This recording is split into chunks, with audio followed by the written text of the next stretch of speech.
I wrote this back in November, October maybe of 2018 and gave it to some professors who just ignored it. So this is how to use old school tech to save the world.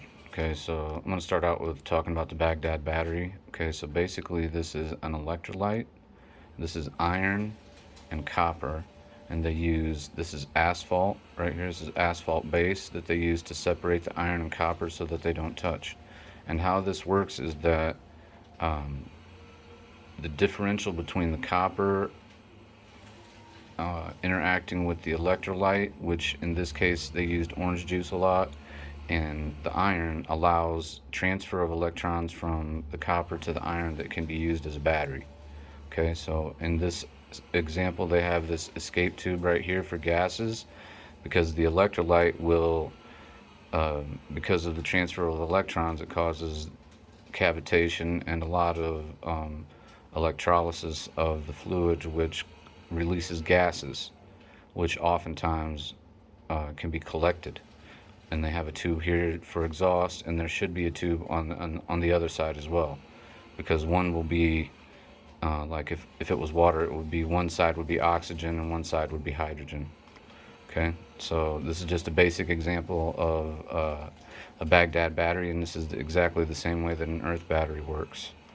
Okay, so down here, this is copper cauldrons that we use to, a lot of people use them to make apple butter, and these are like 36 or 48 inches across and 36 inches deep. They're pretty big and they're pretty common.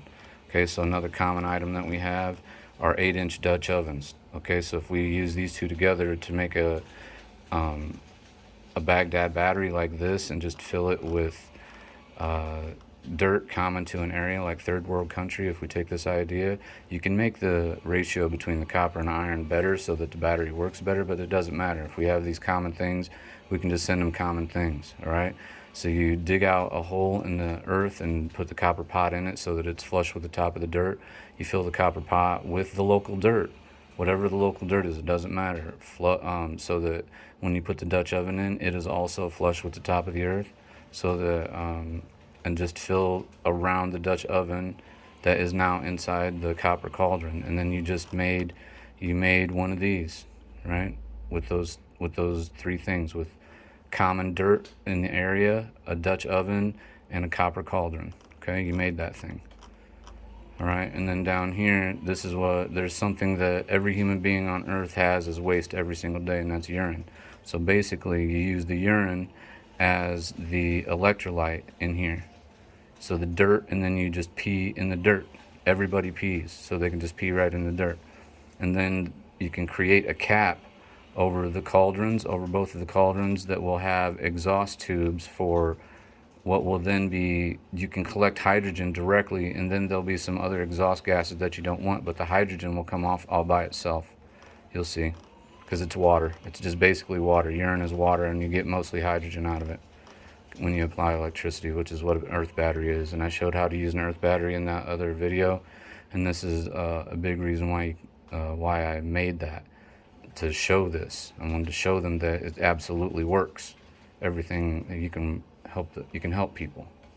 Okay, so not only you can take the hydrogen off of that earth battery and off of that Baghdad battery and that copper cauldron and iron cauldron, and use the hydrogen, turn that into drinkable water with the air in the environment. You just take the hydrogen and you put it through a fuel cell, a small fuel cell that will turn the gas directly into water with the oxygen around it. It doesn't have to be mixed with anything else. And the fuel cell also produces electricity. So not only the battery in the ground is going to produce electricity, but when you reconvert the hydrogen into water, that also produces electricity through a fuel cell. But it also produces clean water that people can drink. Okay?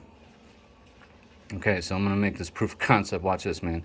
Okay, so I did this. I took all my family's gas and electric bills from this house we lived in, and it was 47,758 kilowatt hours, man. We lived in this horrible ass house, and it was not insulated well, had 6 window air conditioners in the summer. We ran heaters in the winter all over, like floor heaters all over the place, right? So it was horrible. 48,000 kilowatt hours over a year. Okay, so gaseous hydrogen produces 33.4 kilowatt hours per 1,000 for 1 liter, for 1,000 milliliters, or 0.334 kilowatt hours per milliliter. All right. So I'm gonna not talk about all this math right here. It goes to break it down. This is what I used over a year. This divides that by 365.25 days, and this is 4,000 milliliters per day, right? 4 liters per day, right?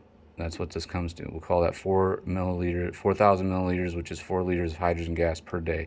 That's what it comes to fuel 47,758 kilowatt, 48,000 kilowatt hours. All right, that's what I did the math. It comes down to 4 liters per day. All right, or about 1 liter of gaseous hydrogen per day. All right, which is 3 liters of water per day to make enough hydrogen to fuel enough of a home. 1 liter of water per day per person to fuel an entire home. Okay. All right, so the earth battery in the backyard, I showed the video on that, man, and how to get all of that. And I know that we can convert water or urine straight into hydrogen and have an earth battery that runs all day, and have urine that supplies it, and pull hydrogen off of it that also produces electricity when you turn it back into water. So you can produce a lot of energy from the dirt in your backyard. And I want to make sure that people understand that you can produce enough electricity from the dirt in your backyard and your pee.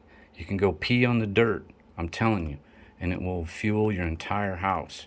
I've done the math. If you want a copy of this, I'll send you the copy of what I wrote, and you can read it for yourself and do the math and figure it all out yourself. I'll give it to you, and you can see exactly what I wrote.